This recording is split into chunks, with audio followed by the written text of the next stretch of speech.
In December 2013, we were expecting a baby daughter, and everything had been going normally, or fairly normally, until I went into labour.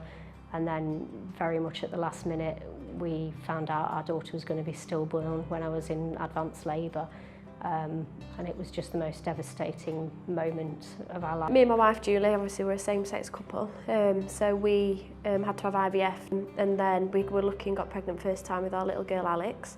Everything was fine during the pregnancy, right up until 39 weeks when she stopped moving. So we went to hospital with reduced movements or no movements, and that's where we found out that she'd actually died and there was no heartbeat.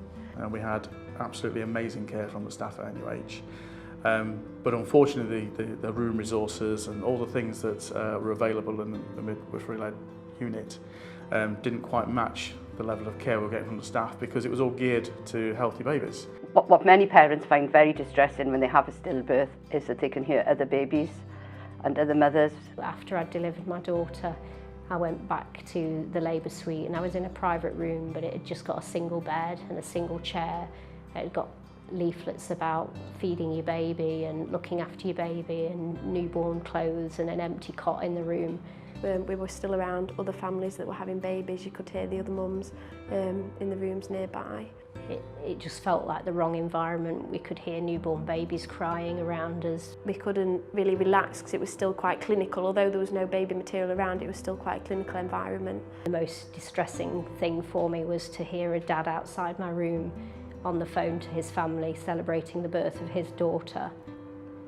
When we lost Emily, it was a massive shake to our family life. It wasn't expected. We had a perfectly normal pregnancy. And so setting up Forever Stars gave us a purpose as a family and gave Emily a role in the family as well, something that we could talk about in a positive light. Until we lost our daughter, you know, it's not a common thing, but it's not uncommon either, and I don't think we realised how many families experience stillbirth. There's around 15 a day in the UK.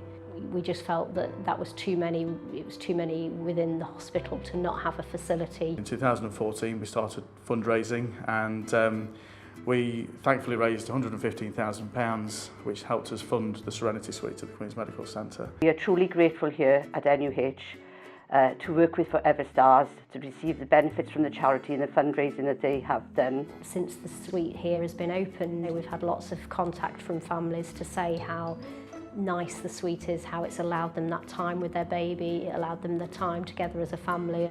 It's a room you never want to be used, but it's really important that those families that do use it have got a space where they can be together, where they can take their baby outside into the private garden.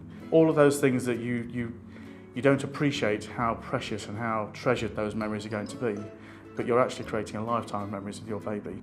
I think the Serenity Suite that's been built, actually opened 2 weeks after we had Alex, is just wonderful, because to be able to have that space where you can form memories and spend time as a family, have other family members come into a nice relaxed environment, kind of make yourself at home with the facilities that are available there.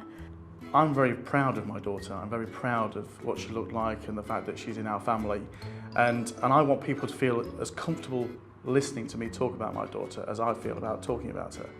And so the charity is doing lots of different things. It's fundraising for services to support bereaved families, it's fundraising for counselling, but also it's trying to create a conversation. We want people to talk about them. It's really important that every family can just sit down with their friends, have a cup of tea and talk about the experience, talk about the positive aspects of it.